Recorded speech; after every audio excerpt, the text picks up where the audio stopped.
ꯃꯌꯥꯝꯒꯤ ꯅꯨꯡꯉꯥꯏꯅꯕꯒꯤꯗꯃꯛ ꯂꯩꯖꯔꯤꯕ ꯃꯈꯜ ꯃꯊꯦꯜ ꯃꯅꯤꯄꯨꯔ ꯆꯦꯅꯦꯜꯅ ꯃꯌꯥꯝꯕꯨ ꯏꯀꯣꯛꯅꯣꯅ ꯈꯣꯏꯔꯝꯖꯔꯤ ꯉꯁꯤꯁꯨ ꯃꯌꯥꯝꯒꯤ ꯅꯨꯡꯉꯥꯏꯅꯕꯒꯤꯗꯃꯛ ꯃꯅꯤꯄꯨꯔꯤ ꯍꯣꯔꯔ ꯁ꯭ꯇꯣꯔꯤ ꯑꯃꯃꯨꯛ ꯄꯨꯗꯨꯅ ꯂꯥꯛꯆꯔꯤ ꯍꯣꯔꯔ ꯁ꯭ꯇꯣꯔꯤ ꯑꯁꯤꯒꯤ ꯃꯃꯤꯡ ꯑꯔꯨꯕ ꯂꯥꯏꯔꯤꯛ ꯋꯥꯔꯤ ꯑꯁꯤ ꯍꯤꯡꯂꯤꯕ ꯑꯃꯗꯤ ꯁꯤꯈ꯭ꯔꯕ ꯀꯅꯥꯒꯨꯝꯕꯤ ꯑꯃꯠꯇꯒ ꯃꯔꯤ ꯂꯩꯅꯖꯗꯤ ꯑꯏꯕꯅ ꯋꯥꯈꯜꯅ ꯁꯥꯒꯠꯆꯔꯒ ꯇꯥꯕꯤꯔꯤꯕꯁꯤꯡꯒꯤ ꯉꯥꯏꯍꯥꯛ ꯄꯣꯊꯥꯅꯕꯒꯤꯗꯃꯛꯇ ꯁꯦꯝꯖꯕ ꯋꯥꯔꯤꯅꯤ ꯍꯧꯖꯤꯛ ꯃꯌꯥꯝꯗ ꯈꯨꯗꯣꯜ ꯇꯝꯖꯔꯤ ꯃꯅꯤꯄꯨꯔꯤ ꯍꯣꯔꯔ ꯁ꯭ꯇꯣꯔꯤ ꯑꯔꯨꯕ ꯂꯥꯏꯔꯤꯛ ꯃꯤꯑꯣꯏꯕ ꯑꯩꯈꯣꯏꯁꯦ ꯅꯨꯡꯉꯥꯏꯕꯗꯤ ꯌꯥꯝꯅ ꯄꯥꯝꯃꯤ ꯁꯨꯡꯆꯥ ꯆꯥꯗꯅ ꯍꯤꯡꯕ ꯌꯥꯔꯗꯤ ꯌꯥꯝꯅ ꯅꯨꯡꯉꯥꯏꯒꯗꯕꯅꯤ ꯁꯨꯒꯦꯔꯥ ꯁꯨꯔꯣꯏꯔꯥ ꯆꯥꯕꯁꯤꯗꯤ ꯆꯥꯗꯕ ꯌꯥꯗꯦ ꯌꯥꯝꯅ ꯆꯥꯕ ꯈꯤꯇ ꯆꯥꯕ ꯍꯥꯏꯗꯨꯅ ꯆꯥꯛꯂꯨꯛ ꯃꯄꯥꯟꯗ ꯂꯩꯇꯦꯡꯂꯤꯕ ꯃꯊꯦꯜꯁꯤꯡꯗꯨꯗ ꯂꯩꯔꯦ ꯑꯗꯨꯕꯨ ꯑꯅꯥ ꯑꯌꯦꯛ ꯍꯥꯏꯕꯁꯤꯁꯨ ꯑꯔꯨꯕ ꯑꯃꯅꯤ ꯆꯥꯗ꯭ꯔꯕꯗꯤ ꯁꯤ ꯍꯥꯏꯗꯅ ꯆꯥꯅꯤꯡꯂꯕꯁꯨ ꯏꯁꯥꯗꯤ ꯍꯦꯟꯅꯕꯨ ꯉꯝꯗ꯭ꯔꯕꯗꯤ ꯁꯔꯦꯡ ꯊꯣꯡꯕ ꯍꯥꯎꯇꯦ ꯍꯥꯏꯅꯔꯤꯕꯅꯤ ꯁꯔꯦꯡ ꯊꯣꯡꯕꯁꯤꯕꯨ ꯀꯌꯥꯃꯨꯛ ꯍꯥꯎꯕꯖꯥꯠꯅꯣꯅꯦ ꯁꯩꯇ ꯏꯁꯥꯗꯤ ꯍꯦꯟꯅ ꯐꯅ ꯉꯝꯗ꯭ꯔꯕꯁꯨ ꯉꯥꯏꯍꯥꯛ ꯂꯩꯔꯒ ꯁꯤꯔꯒꯅꯤ ꯍꯥꯏꯔꯁꯨ ꯁꯔꯦꯡ ꯊꯣꯡꯕꯗꯨ ꯆꯥꯎ ꯍꯥꯏꯗꯅ ꯍꯦꯛ ꯂꯥꯟꯁꯤꯜꯂꯛꯑꯕ ꯍꯦ ꯁꯩꯇ ꯆꯥꯗꯅꯗꯤ ꯇꯣꯛꯑꯣꯏ ꯍꯩ ꯆꯥꯅꯤꯡꯉꯨꯕꯒꯤ ꯅꯠꯇꯕ ꯃꯍꯥꯎꯗꯣ ꯑꯗꯨ ꯈꯪꯅꯤꯡꯕꯒꯤ ꯋꯥꯅꯤ ꯁꯔꯦꯡꯁꯤꯕꯨ ꯑꯇꯩ ꯗꯦꯁꯇꯒ ꯐꯪꯕ ꯖꯥꯠꯂꯅꯦ ꯍꯦꯔꯥ ꯐꯪꯉꯝꯃꯣꯏꯗ ꯃꯅꯤꯄꯨꯔꯗ ꯈꯛꯇ ꯐꯪꯕꯒꯤ ꯋꯥꯅꯤ ꯑꯇꯩ ꯗꯦꯁꯇꯗꯤ ꯆꯥꯎꯈꯠꯄꯣꯟꯇꯦꯕ ꯉꯥ ꯍꯥꯏꯔꯦ ꯑꯁꯦꯝꯕ ꯈꯨꯠꯁꯦꯝꯒꯤ ꯉꯥ ꯉꯥꯛꯇꯅꯤ ꯑꯁꯦꯡꯕ ꯃꯁꯛꯀꯤ ꯉꯥ ꯐꯪꯕ ꯄꯣꯠ ꯅꯠꯇꯦ ꯍꯥꯏꯕ ꯑꯩꯅ ꯑꯍꯥꯎ ꯑꯊꯨꯝ ꯉꯥ ꯆꯥꯛꯀꯤ ꯃꯔꯝꯗ ꯉꯥꯡꯗꯅ ꯂꯥꯛꯏꯁꯤ ꯌꯨꯝꯗꯅ ꯀꯔꯤꯕꯨ ꯊꯨꯡꯂꯝꯒꯗꯧꯔꯤꯕꯖꯥꯠꯅꯣ ꯑꯁꯨꯝꯅ ꯇꯣꯃꯥꯜꯗꯨ ꯃꯆꯤꯟꯗ ꯃꯨꯔꯨꯝ ꯁꯣꯟꯗꯨꯅ ꯃꯌꯨꯝꯂꯣꯝꯗ ꯂꯥꯛꯏ ꯇꯣꯃꯥꯜ ꯁꯨꯕꯕꯨꯗꯤ ꯆꯥꯕꯅ ꯍꯩꯅꯖꯕ ꯀꯇꯟ ꯑꯃꯅꯤ ꯃꯍꯥꯛꯁꯤ ꯑꯃꯥꯏꯕ ꯑꯃꯁꯨ ꯑꯣꯏꯔꯤꯕꯅꯤ ꯑꯗꯨꯕꯨ ꯃꯥꯒꯤ ꯂꯥꯏꯌꯦꯡꯃꯜ ꯑꯁꯤ ꯆꯥꯎꯅ ꯂꯧꯕꯒꯤ ꯃꯤ ꯑꯌꯥꯝꯕꯅ ꯃꯥꯕꯨ ꯌꯦꯡꯅꯗꯦ ꯑꯗꯨꯕꯨ ꯇꯣꯃꯥꯜꯗꯤ ꯀꯩꯁꯨ ꯈꯟꯕꯤꯗꯦ ꯃꯥꯒꯤ ꯊꯣꯛꯄ ꯑꯗꯨꯝ ꯇꯧꯗꯨꯅ ꯅꯣꯡꯃꯒꯤ ꯃꯇꯝꯁꯤ ꯑꯔꯦꯝꯕꯗ ꯃꯥꯡꯍꯟꯕ ꯃꯤꯅꯤ ꯑꯌꯨꯛ ꯉꯟꯇꯥꯗꯒꯤ ꯍꯣꯇꯦꯜ ꯑꯃꯗ ꯐꯝꯂꯒ ꯄ꯭ꯔꯤꯊꯤꯕꯤ ꯅꯩꯅꯔꯨꯔꯕ ꯃꯇꯨꯡ ꯃꯌꯨꯝꯗ ꯍꯟꯖꯤꯜꯂꯛꯂꯤꯕꯅꯤ ꯇꯣꯃꯥꯜꯗꯨ ꯉꯥꯡꯗꯨꯅ ꯑꯁꯨꯝ ꯂꯥꯛꯄꯅ ꯃꯍꯥꯛ ꯃꯥꯒꯤ ꯌꯨꯝꯒꯤ ꯊꯣꯡꯒꯥꯜ ꯆꯪꯉꯛꯂꯦ ꯃꯥꯒꯤ ꯅꯨꯄꯤ ꯏꯕꯦꯂꯩꯗꯨ ꯃꯅꯤꯡꯂꯣꯝꯗꯒꯤ ꯄꯣꯂꯥꯡ ꯑꯃ ꯄꯥꯏꯔꯒ ꯄꯔꯞ ꯂꯥꯛꯏ ꯃꯗꯨꯗ ꯇꯣꯃꯥꯜꯅ ꯂꯥꯛꯄꯗꯨ ꯃꯥꯒꯤ ꯅꯨꯄꯤ ꯏꯕꯦꯂꯩꯅ ꯎꯔꯦ ꯃꯍꯥꯛꯅ ꯇꯣꯃꯥꯜꯕꯨ ꯍꯦꯛ ꯎꯕꯒ ꯆꯩꯕ ꯉꯥꯡꯕ ꯍꯧꯔꯛꯏ ꯅꯣꯡ ꯉꯥꯟꯕꯗꯒꯤ ꯊꯣꯛꯈ꯭ꯔꯒ ꯍꯧꯖꯤꯛ ꯍꯜꯂꯛꯏ ꯁꯨꯅꯤꯡꯗꯦ ꯍꯥꯏꯗꯨꯅ ꯆꯩꯔꯝꯃꯤ ꯇꯣꯃꯥꯜꯗꯨ ꯊꯣꯏꯅ ꯈꯟꯖꯤꯜꯂꯨꯗꯦ ꯃꯍꯧꯁꯥ ꯑꯗꯨꯝ ꯇꯥꯔꯕ ꯋꯥꯅꯤꯅ ꯏꯃꯨꯡꯗ ꯑꯗꯨꯝ ꯄꯔꯞ ꯆꯪꯈ꯭ꯔꯦ ꯃꯥꯒꯤ ꯅꯨꯄꯤ ꯏꯕꯦꯂꯩꯁꯨ ꯉꯥꯡꯗꯨꯅ ꯍꯤꯡꯈꯣꯜꯂꯣꯝꯗ ꯑꯃꯨꯛ ꯆꯠꯈꯤ ꯇꯣꯃꯥꯜꯗꯨ ꯆꯥꯛꯈꯨꯝꯗ ꯆꯪꯉꯛꯑꯒ ꯃꯥꯒꯤ ꯆꯥꯛꯇꯨ ꯊꯥꯡꯊꯔꯒ ꯆꯥꯔꯤ ꯏꯟꯖꯥꯡꯗꯨ ꯀꯌꯥ ꯑꯣꯏꯅꯝꯗ꯭ꯔꯕ ꯃꯥꯜꯂꯦ ꯃꯍꯥꯛ ꯈꯔ ꯆꯥꯔꯒ ꯑꯗꯨꯝ ꯇꯣꯛꯂꯦ ꯃꯁꯤꯗꯒꯤ ꯃꯍꯥꯛ ꯃꯥꯡꯒꯣꯜꯗ ꯉꯥꯏꯍꯥꯛ ꯍꯤꯞꯀꯦ ꯍꯥꯏꯗꯨꯅ ꯊꯣꯔꯛꯄ ꯃꯇꯝꯗ ꯅꯨꯄꯥ ꯑꯃ ꯊꯣꯡꯒꯥꯜꯂꯣꯝꯗꯒꯤ ꯄꯔꯞ ꯂꯥꯛꯏ ꯑꯁꯨꯝꯅ ꯅꯨꯄꯥ ꯑꯗꯨꯅ ꯄꯔꯞ ꯂꯥꯛꯄ ꯑꯗꯨꯗ ꯇꯣꯃꯥꯜꯅ ꯀꯩꯗꯧꯔꯖꯥꯠꯅꯣ ꯉꯍꯥꯟ ꯑꯩꯅ ꯀꯗꯔ ꯇꯧꯔꯒ ꯁꯦꯟ ꯈꯔ ꯌꯦꯞꯄꯨꯕꯒꯤ ꯑꯣꯏꯔꯖꯥꯠꯂ ꯈꯟꯗꯨꯅ ꯅꯤꯡꯀꯣꯛ ꯂꯩꯔꯤ ꯅꯨꯄꯥ ꯑꯗꯨ ꯄꯔꯞ ꯆꯪꯉꯛꯑꯒ ꯃꯥꯃ ꯇꯣꯃꯥꯜ ꯂꯩꯔꯝꯕ ꯌꯥꯝꯅ ꯐꯔꯦ ꯅꯃꯧ ꯅꯨꯄꯤꯗꯨ ꯀꯩꯗꯧꯔꯕꯅꯣ ꯈꯪꯗꯦ ꯃꯤꯔꯣꯟ ꯉꯥꯡꯅꯕ ꯌꯥꯍꯧꯗ꯭ꯔꯦ ꯍꯧꯖꯤꯛ ꯃꯌꯥꯝꯅ ꯐꯥꯅꯍꯧꯔꯤꯕꯅꯤ ꯑꯩꯈꯣꯏꯗ ꯍꯥꯏꯐꯦꯠꯇ ꯆꯠꯂꯨꯁꯤ ꯃꯥꯃ ꯍꯥꯏ ꯉꯥꯏꯈꯣꯅꯦ ꯃꯥꯕꯨ ꯀꯥꯏꯗ ꯆꯠꯂꯨꯏ ꯍꯥꯏꯒꯦ ꯃꯥꯃ ꯃꯥꯁꯤ ꯉꯁꯥꯏ ꯂꯧ ꯀꯥꯔꯛꯄꯗꯒꯤ ꯇꯧꯔꯛꯏꯅꯤ ꯆꯥꯛꯇꯤ ꯆꯥꯈ꯭ꯔꯕꯣ ꯆꯥꯈ꯭ꯔꯦ ꯃꯥꯃ ꯐꯔꯦ ꯆꯠꯂꯁꯤ ꯑꯁꯨꯝꯅ ꯍꯥꯏꯅꯗꯨꯅ ꯃꯈꯣꯏ ꯑꯅꯤ ꯄꯨꯟꯅ ꯂꯥꯛꯂꯦ ꯃꯗꯨꯒꯤ ꯃꯇꯨꯡ ꯇꯣꯃꯥꯜꯅ ꯅꯨꯄꯤ ꯑꯗꯨꯒꯤ ꯑꯅꯥꯕ ꯂꯥꯏꯑꯣꯡ ꯑꯗꯨ ꯌꯦꯡꯕꯗ ꯅꯨꯄꯤ ꯑꯁꯤ ꯍꯤꯡꯆꯥꯕꯤ ꯆꯪꯂꯦ ꯍꯥꯏꯕ ꯃꯍꯥꯛ ꯈꯪꯂꯦ ꯃꯁꯤꯗꯒꯤ ꯇꯣꯃꯥꯜꯅ ꯂꯥꯏꯔꯣꯟ ꯈꯔ ꯁꯣꯜꯂꯒ ꯅꯨꯄꯤ ꯑꯗꯨꯗ ꯀꯔꯤ ꯆꯥꯅꯤꯡꯉꯤ ꯍꯪꯈꯤ ꯃꯗꯨꯗ ꯅꯨꯄꯤ ꯑꯗꯨꯅ ꯌꯣꯡꯆꯥꯛ ꯁꯤꯡꯖꯨ ꯆꯥꯒꯦ ꯍꯥꯏꯔꯛꯈꯤ ꯃꯗꯨꯗ ꯇꯣꯃꯥꯜꯅ ꯌꯣꯡꯆꯥꯛ ꯁꯤꯡꯖꯨ ꯁꯨꯔꯛꯎ ꯍꯥꯏꯅ ꯍꯥꯏꯔꯛꯏ ꯃꯗꯨꯗ ꯃꯅꯥꯛ ꯑꯗꯨꯋꯥꯏꯗ ꯂꯩꯔꯤꯕ ꯃꯤꯑꯣꯏ ꯈꯔꯅ ꯌꯣꯡꯆꯥꯛ ꯁꯤꯡꯖු ꯁꯨꯔꯛꯂꯤ ꯃꯁꯤꯒꯤ ꯃꯇꯨꯡ ꯁꯤꯡꯖꯨ ꯁꯨꯕ ꯂꯣꯏꯔꯗꯨꯅ ꯇꯣꯃꯥꯜꯗ ꯄꯤꯔꯦ ꯑꯃꯥꯏꯕ ꯇꯣꯃꯥꯜꯅ ꯁꯤꯡꯖꯨ ꯑꯗꯨꯕꯨ ꯂꯩꯋꯥ ꯈꯔ ꯁꯣꯜꯂꯒ ꯅꯨꯄꯤ ꯑꯗꯨꯗ ꯄꯤꯔꯝꯃꯤ ꯃꯇꯝ ꯑꯗꯨꯗ ꯅꯨꯄꯤ ꯑꯗꯨꯅ ꯌꯣꯡꯆꯥꯛ ꯁꯤꯡꯖꯨ ꯑꯗꯨꯕు ꯍꯥꯎꯅ ꯆꯥꯈꯤ ꯃꯗꯨꯗꯒꯤ ꯅꯨꯄꯤ ꯑꯗꯨ ꯇꯨꯃꯤꯟꯅ ꯇꯨꯝꯈꯤ ꯃꯇꯝ ꯑꯗꯨꯗ ꯇꯣꯃꯥꯜꯅ ꯅꯨꯄꯤ ꯑꯗꯨꯅ ꯆꯥꯈꯤꯕ ꯁꯤꯡꯖꯨ ꯑꯗꯨꯒꯤ ꯑꯔꯦꯝꯕ ꯑꯗꯨꯗ ꯂꯩꯋꯥ ꯈꯔ ꯁꯣꯜꯂꯒ ꯂꯥꯏ ꯈꯣꯏꯔꯝꯂꯤ ꯃꯁꯤꯗꯒꯤ ꯉꯥꯏꯍꯥꯛ ꯂꯩꯔꯒ ꯅꯨꯄꯤ ꯑꯗꯨ ꯒ꯭ꯌꯥꯟ ꯂꯥꯛꯂꯦ ꯃꯍꯥꯛꯅ ꯒ꯭ꯌꯥꯟ ꯂꯥꯛꯄꯗ ꯑꯃꯥꯏꯕ ꯇꯣꯃꯥꯜꯅ ꯏꯕꯦꯝꯃ ꯅꯪꯕꯨ ꯉꯁꯤ ꯂꯝꯕꯤ ꯂꯝꯖꯥꯎꯗ ꯅꯠꯇ꯭ꯔꯒ ꯁꯨꯃꯥꯡ ꯃꯥꯡꯒꯣꯜꯗ ꯌꯣꯡꯆꯥꯛ ꯁꯤꯡꯖꯨꯒꯨꯝꯕ ꯆꯥꯔꯨꯕ꯭ꯔꯣ ꯑꯁꯨꯝꯅ ꯍꯪꯕꯗ ꯅꯨꯄꯤ ꯑꯗꯨꯅ ai ngasai mangolda singju sai haina khum'i maduda tomalna nanga singju saba du kana kana di uki haina hangi maduda makhoi lekai gi abok lehau uki haina khum'i maduda tomalna madu hanubido hingsabi haibani mana nangi singju du da misau changlam badagi ni ne nang na ngasi tawrise karigumba na khoina sari thaklingai da mahak laklabadi na khoina sari ba pot aludagi machet khara magi saruk tamuko mana sadrabasu magi saruk tamlabani haidana thadok kadabani fare adudi lai khoyambasu lorabani na ai amu hallage ko asomna hairakpada ngasai tomal ko lakpa nupa aduna lupa yangkai takhina katami masidagi tomal du mayum lomda laklei adubu lambida makhoi mamanaba khara thengnabadagi wari sanaduna leithokle asomna matamdu haujinkre numida wairamgi mamli torokpa aduaida mayum lomda lakli mahang asumna lakpada nong tagadabagi nong khongba hori masidagi tomaldu nong churakpana hanba tare khanduna jumlak phau duna chatlami masidagi mahangna jumlak asum phaurakpada numida wairamgi mamsillaklaba matam mi masak khangnadraba matam aduda lekai adugi ahan amudondu kobila pambi amagi makhongda leibak tauraga leiramki madu ubada tomaldu sat pakthai aduga ahan aduna tawribadu yingduna leikhi masidagi ahan aduna mirak narak jinglaga thumuk amadagi karino ama puthораklaga mana tawriba kom aduda thadaki aduga leibak khochinduna phumjinki masidagi ahan adu akoiba adu koyeng yengamaga mahak magi mayum lomda prap chakhrei tanja aduda tomalna mirak narak jinglaga ahal aduna phumliba adu karino yenge khaduna prap changsilli adubu manak aduda hek changsilubada masada karino sahum ama phanglakpagum tawrakhi masidagi tomalna makutta lairon khara solaga masada nanthai aduga ahan aduna phumlamliba mafam aduda prap changsilli masidagi handakti kaisu tawrakhidrei tomalna mafam adu makhutna koima maraga yengi aduga makhutna hotpa hori hojikta tawkhairamba mafamnina leibaktu kaya thoina kankhide adubu asum makhutna khotpa adudadi makhutu darak aduna mana adwaida kari leibano haina yengbada wagi sambal masai ama thengnabadagi madu phuklaga leibak adu tawba hawi masidagi usin nachin ahan aduna thadaramba mayom adu thengnari masidagi mahakna mayom adu sagada yepsillaga leibaktu prap khochilli aduga mahak mafam adu thadoklaga gam thorakle tanja aduda nongsu jam haitharakli masidagi tomaldu nong chotpaga amata khangdaba makai mayum tamna prap lakli mahakna mayum lomda lakpada amadolgi thongalda miyoi khara sangkhibadu mahang ukhi masidagi mahak mising aduna ukhiba tare khanduna mahak mirak narak yengduna paktha mayum tamna chelakhi masigi matung mahak mayum jawri matam aduda mahakna porakliba mayom adu magi yumgi mangolgi thonau aduda thecheli aduga magi nupi ibelaibu kaurami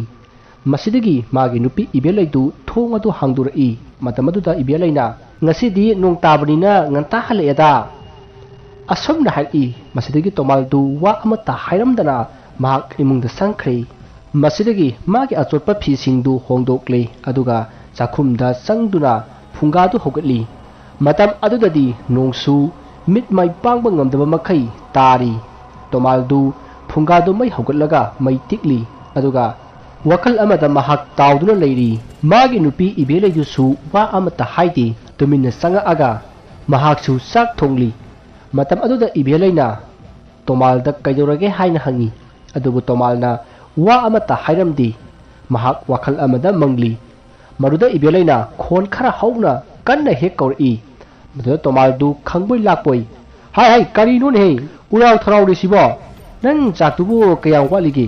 prap chasillu aduga sarga tumkhore ayema sararoi laya ruba ma khoiramgada belai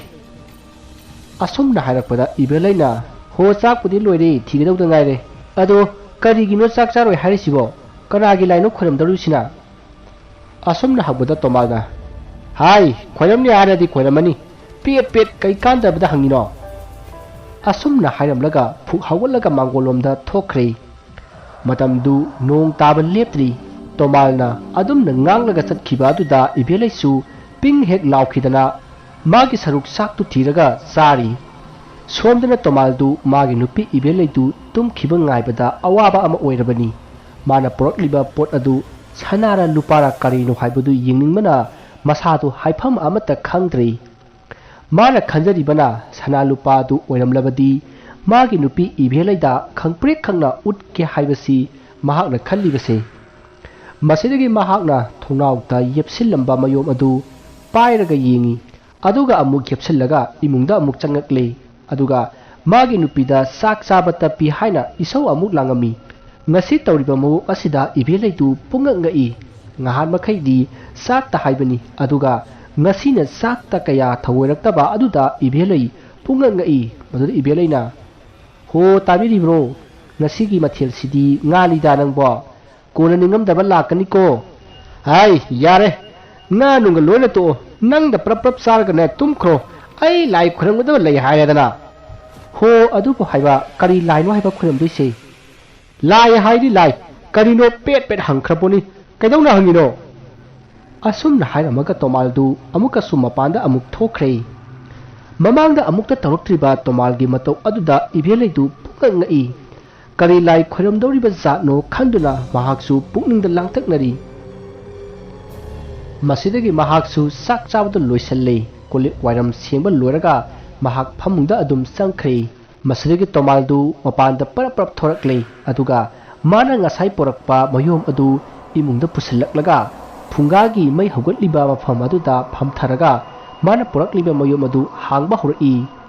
mayom adugi ahanbadu cherangna section na yomsilli aduga cherang du loktoklaba matungdana phi amana koyet yasilli phi sing adu tomalna mathang asum hangdorakpada box ki mawong mansinlai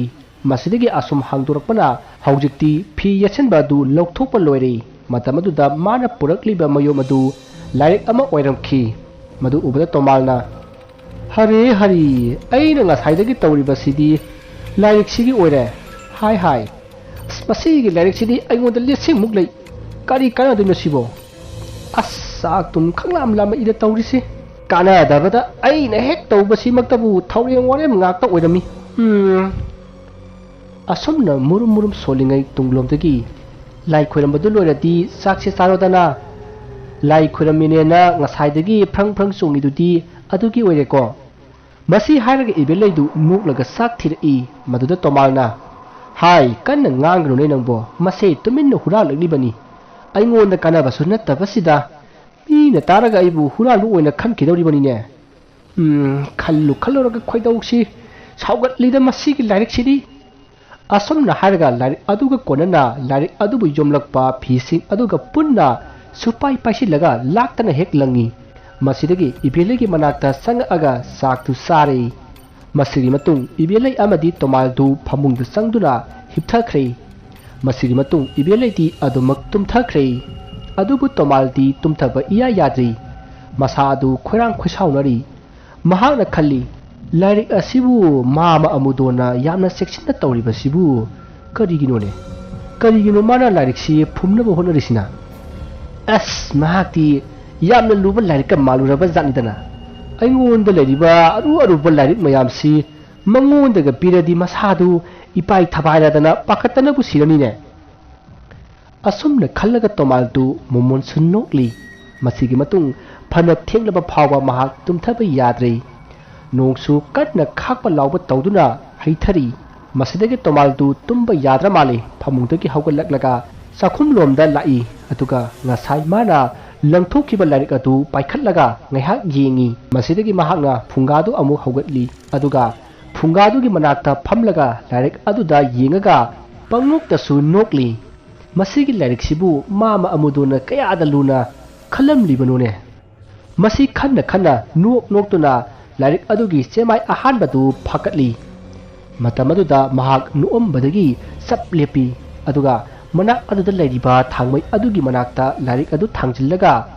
karinone haiduna yamna ngakna yengi matamaduda aki ba wahi wata kaya angangba masugi mukna irammi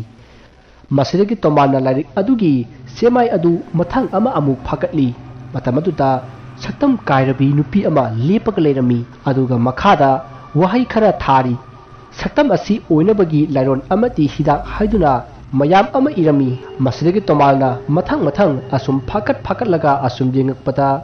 ꯂꯥꯏ ꯑꯃꯗ ꯂꯩꯒꯗꯕ ꯄꯥꯡꯒꯜ ꯑꯗꯨꯒꯤ ꯃꯇꯥꯡꯗ ꯑꯌꯥꯝꯕ ꯏꯗꯨꯅ ꯂꯩꯔꯝꯈꯤ मधु उबदा तोमाल पुंगक ngei mahakna khalluriba lairik adu oiramdrei yamna luba mahak masa asi saroi ngaroi olhanba ngamba leiwa iba lairik oiramki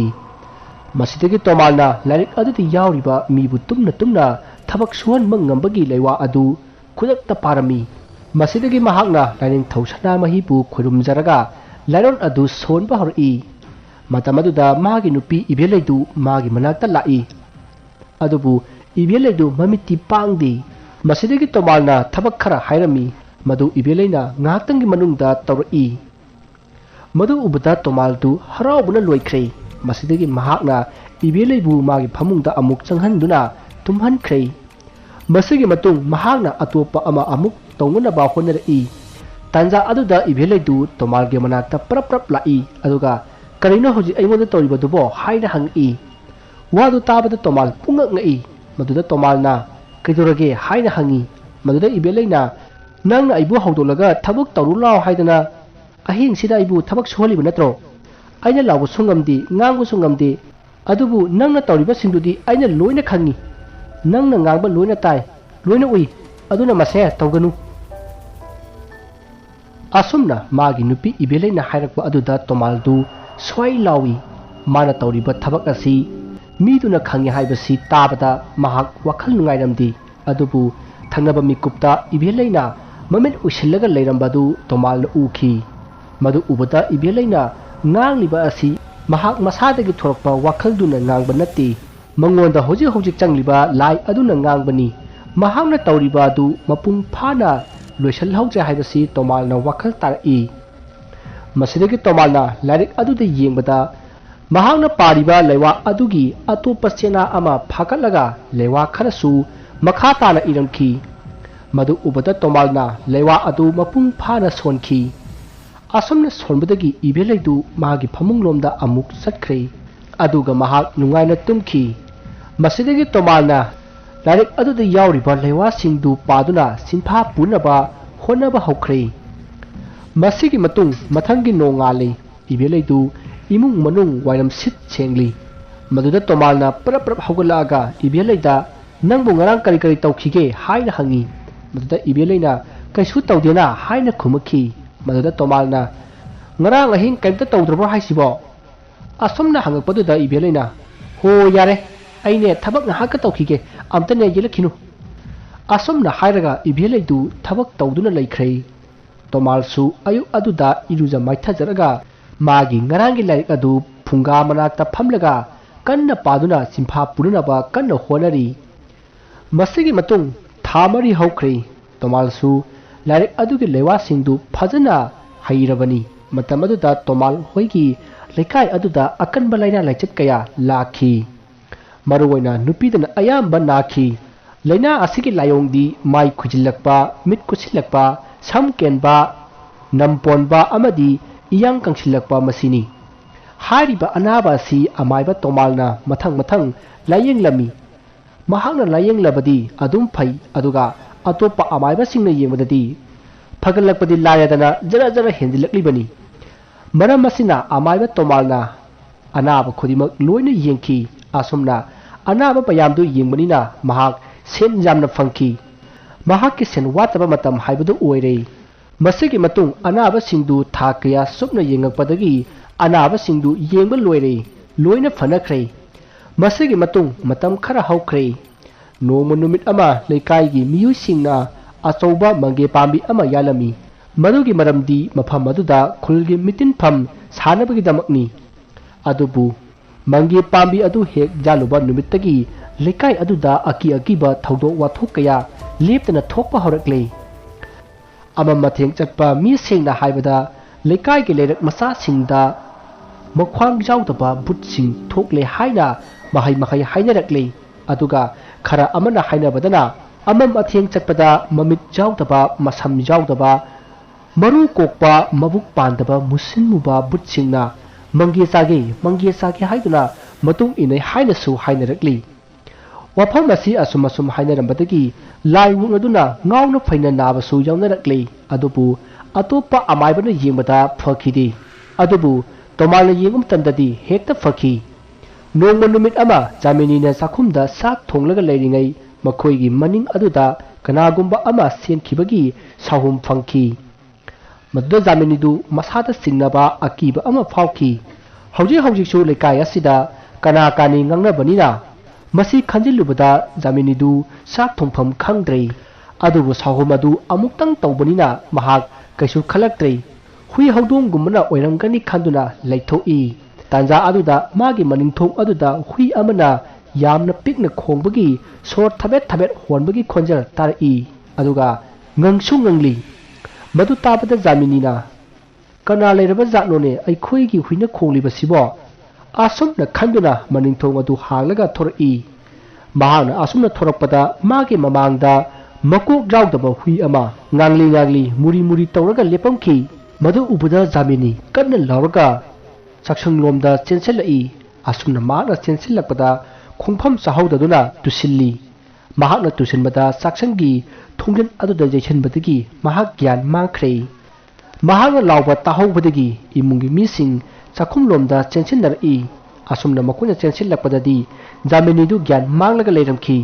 ꯃꯁꯤꯗꯒꯤ ꯃꯈꯣꯏ ꯃꯤ ꯑꯃ ꯆꯦꯟꯗꯨꯅ ꯑꯃꯥꯏꯕ ꯇꯣꯃꯥꯜꯕꯨ ꯀꯧꯔꯨꯔꯦ ꯑꯗꯨꯒ ꯑꯃꯥꯏꯕ ꯇꯣꯃꯥꯜꯕꯨ ꯌꯦꯡꯍꯟꯈꯤ ꯃꯁꯤꯗꯒꯤ ꯐꯅ ꯀꯨꯏꯅ ꯂꯩꯇꯥꯏꯅꯔꯕ ꯃꯇꯨꯡ ꯖꯥꯃꯤꯅꯤꯗꯨ ꯒ꯭ꯌꯥꯟ ꯂꯥꯛꯂꯦ ꯃꯁꯤꯗꯒꯤ ꯑꯃꯥꯏꯕ ꯇꯣꯃꯥꯜꯗꯨ ꯌꯨꯝꯂꯣꯝꯗ ꯄꯔꯞ ꯂꯥꯛꯏ ꯃꯍꯥꯛꯅ ꯂꯥꯛꯄꯗ ꯃꯥꯒꯤ ꯃꯇꯨꯡꯗ ꯀꯅꯥꯒꯨꯝꯕ ꯑꯃ ꯏꯅꯔꯛꯂꯤ ꯑꯗꯨꯒ ꯇꯣꯃꯥꯜꯒꯤ ꯃꯃꯤꯡꯕꯨ ꯑꯇꯠ ꯑꯈꯝ ꯂꯩꯇꯅ ꯀꯧꯔꯛꯏ ꯃꯁꯤꯗꯒꯤ ꯇꯣꯃꯥꯜꯗꯨ ꯋꯥ ꯑꯃꯠꯇ ꯍꯥꯏꯗꯅ ꯃꯆꯤꯟꯗ ꯂꯩꯋꯥ ꯈꯔ ꯁꯣꯜꯂꯒ ꯃꯌꯨꯝ ꯌꯧꯅꯕ ꯄꯔꯞ ꯆꯠꯂꯤ ꯇꯥꯟꯖꯥ ꯑꯗꯨꯗ ꯃꯥꯒꯤ ꯁꯌꯦꯡꯗ ꯀꯅꯥꯒꯨꯝꯕ ꯑꯃꯅ ꯄꯥꯏꯔꯒ ꯌꯥꯜꯂꯛꯏ ꯃꯗꯨꯗ ꯇꯣꯃꯥꯜꯅ ꯏꯁ ꯑꯣꯟꯊꯣꯛꯅ ꯃꯄꯥꯡꯒꯜ ꯀꯟꯈ꯭ꯔꯦꯗ ꯑꯁꯨꯛ ꯀꯟꯅ ꯊꯤꯔꯤꯕ ꯂꯩꯋꯥ ꯑꯁꯤꯕꯨ ꯅꯝꯊꯦꯛꯂꯒ ꯏꯁꯥ ꯁꯣꯛꯄ ꯉꯝꯕ ꯃꯁꯤꯗꯤ ꯑꯆꯝꯕ ꯑꯣꯏꯔꯔꯣꯏ ꯑꯁꯨꯝꯅ ꯈꯜꯂꯒ ꯃꯍꯥꯛ ꯆꯦꯟꯅꯅꯕ ꯍꯣꯠꯅꯩ ꯑꯗꯨꯕꯨ ꯃꯍꯥꯛ ꯎꯄꯥꯏ ꯂꯩꯇ꯭ꯔꯦ ꯃꯁꯤꯗꯒꯤ ꯃꯍꯥꯛ ꯁꯥꯎꯅꯤꯡꯂꯛꯇꯨꯅ ꯂꯩꯃꯥꯏꯗ ꯐꯝꯊꯔꯒ ꯃꯥꯒꯤ ꯍꯩꯖꯕ ꯂꯩꯋꯥ ꯈꯔ ꯁꯣꯜꯂꯤ ꯇꯥꯟꯖꯥ ꯑꯗꯨꯗ ꯁꯨꯞꯅ ꯃꯨꯅ ꯑꯃꯨꯕ ꯋꯥꯡꯖꯤꯡ ꯋꯥꯡꯕ ꯂꯥꯏ ꯈꯔ ꯊꯣꯔꯛꯂꯤ ꯑꯗꯨꯒ ꯇꯣꯃꯥꯜꯗ ꯀꯔꯤ ꯇꯧ ꯍꯥꯏꯕꯅꯣ ꯍꯥꯏꯅ ꯍꯪꯉꯛꯈꯤ ꯃꯁꯤꯗꯒꯤ ꯇꯣꯃꯥꯜꯅ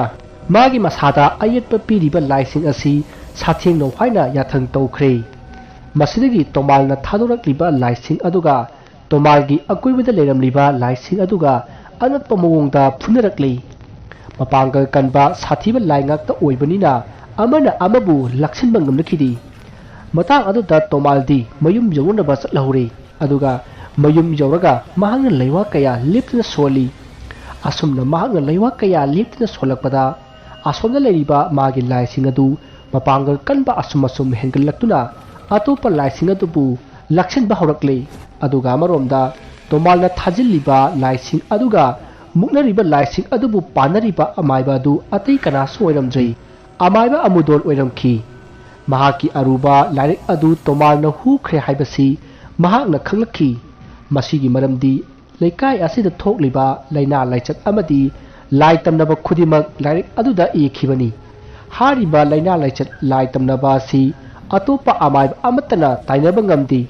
ꯊꯧꯗꯣꯛ ꯑꯁꯤꯕꯨ ꯊꯣꯛꯍꯜꯂꯤꯕ ꯑꯃꯥꯏꯕ ꯑꯗꯨ ꯈꯛꯇꯅ ꯉꯝꯒꯗꯕꯅꯤ ꯃꯔꯝ ꯑꯗꯨꯅ ꯂꯥꯏꯁꯤꯡ ꯑꯗꯨ ꯇꯣꯃꯥꯜ ꯈꯛꯇꯅ ꯇꯥꯏꯅꯕ ꯉꯝꯂꯤꯕꯅꯤ ꯍꯥꯏꯔꯤꯕ ꯋꯥꯐꯝ ꯑꯁꯤ ꯍꯥꯟꯅꯗꯒꯤ ꯂꯥꯏꯔꯤꯛ ꯑꯁꯤꯒꯤ ꯃꯄꯨ ꯑꯣꯏꯔꯝꯂꯤꯕ ꯑꯃꯨꯗꯣꯟꯅ ꯈꯪꯉꯤ ꯃꯁꯤꯒꯤ ꯃꯔꯝꯒꯤꯗꯃꯛ ꯑꯃꯨꯗꯣꯟꯒ ꯇꯣꯃꯥꯜꯒ ꯌꯥꯝꯅ ꯀꯟꯅ ꯍꯦꯛ ꯈꯟꯅꯩ ꯑꯃꯨꯗꯣꯟꯅ ꯍꯥꯏꯔꯤꯕꯅ ꯂꯥꯏꯔꯤꯛ ꯑꯗꯨ ꯄꯤꯔꯛꯎ ꯍꯥꯏꯔꯤ ꯃꯗꯨꯗ ꯇꯣꯃꯥꯜꯅ ꯂꯧꯗꯦ ꯈꯪꯗꯦ ꯍꯥꯏꯔꯤ ꯃꯁꯤꯗꯒꯤ ꯃꯈꯣꯏ ꯑꯅꯤ ꯑꯉꯝ ꯇꯥꯟꯅꯗꯨꯅ ꯈꯠꯅꯕ ꯑꯣꯏꯔꯝꯈꯤ ꯑꯗꯨꯕꯨ ꯑꯃꯨꯗꯣꯟꯅ ꯂꯥꯏꯔꯤꯛ ꯑꯗꯨ ꯇꯣꯃꯥꯜꯒꯤ ꯃꯅꯥꯛꯇ ꯂꯩꯔꯤ ꯍꯥꯏꯕꯁꯤ ꯃꯍꯥꯛꯅ ꯈꯪꯕꯅꯤꯅ ꯃꯍꯥꯛꯁꯨ ꯂꯥꯏꯔꯤꯛ ꯑꯗꯨꯕꯨ ꯂꯧꯍꯧꯅꯕ ꯍꯣꯠꯅꯔꯤ ꯑꯁꯨꯝꯅ ꯃꯈꯣꯏ ꯑꯅꯤꯒꯤ ꯂꯥꯏꯁꯤꯡ ꯑꯗꯨꯅ ꯈꯟꯅꯕ ꯑꯗꯨꯗ ꯂꯩꯀꯥꯏ ꯑꯗꯨꯒꯤ ꯎ ꯋꯥ ꯄꯨꯝꯅꯃꯛ ꯄ꯭ꯔꯣꯛ ꯅꯩꯈꯥꯏꯔꯛꯏ ꯇꯧꯔꯤꯕ ꯃꯑꯣꯡ ꯑꯁꯤꯗ ꯂꯩꯀꯥꯏ ꯃꯤꯌꯥꯝ ꯄꯨꯝꯅꯃꯛ ꯃꯤꯄꯥꯏꯅꯔꯦ ꯃꯁꯤꯗꯒꯤ ꯇꯣꯃꯥꯜ ꯑꯃꯗꯤ ꯑꯃꯨꯗꯣꯟꯅ ꯂꯩꯀꯥꯏ ꯈꯪꯅꯔꯛꯄ ꯇꯥꯔꯦ ꯈꯟꯗꯨꯅ ꯃꯈꯣꯏ ꯑꯅꯤꯒꯤ ꯂꯥꯏꯁꯤꯡ ꯑꯗꯨ ꯀꯧꯁꯤꯟꯅꯗꯨꯅ ꯀꯩꯁꯨ ꯇꯧꯗꯕ ꯑꯃꯒꯨꯝ ꯂꯩꯅꯈꯤ ꯑꯗꯨꯕꯨ ꯇꯣꯃꯥꯜꯗꯤ ꯃꯥꯒꯤ ꯃꯅꯥꯛꯇ ꯂꯥꯏꯔꯤꯛ ꯑꯗꯨ ꯂꯩꯔꯤꯕ ꯃꯔꯝꯅ ꯃꯥꯒꯤ ꯂꯥꯏꯁꯤꯡ ꯑꯗꯨꯗꯤ ꯃꯄꯥꯡꯒꯜ ꯌꯥꯝꯅ ꯀꯜꯂꯤ ꯑꯗꯨꯅ ꯑꯃꯨꯗꯣꯟꯒꯤ ꯂꯥꯏꯁꯤꯡ ꯑꯗꯨꯕꯨ ꯄꯥꯏꯗꯨꯅ ꯂꯪꯕꯗ ꯑꯃꯨꯗꯣꯟꯒꯤ ꯂꯥꯏꯁꯤꯡ ꯑꯗꯨꯗꯤ ꯐꯅ ꯌꯥꯝꯅ ꯁꯣꯛꯂꯦ ꯋꯥꯕꯅꯁꯨ ꯇꯞ ꯇꯥꯔꯦ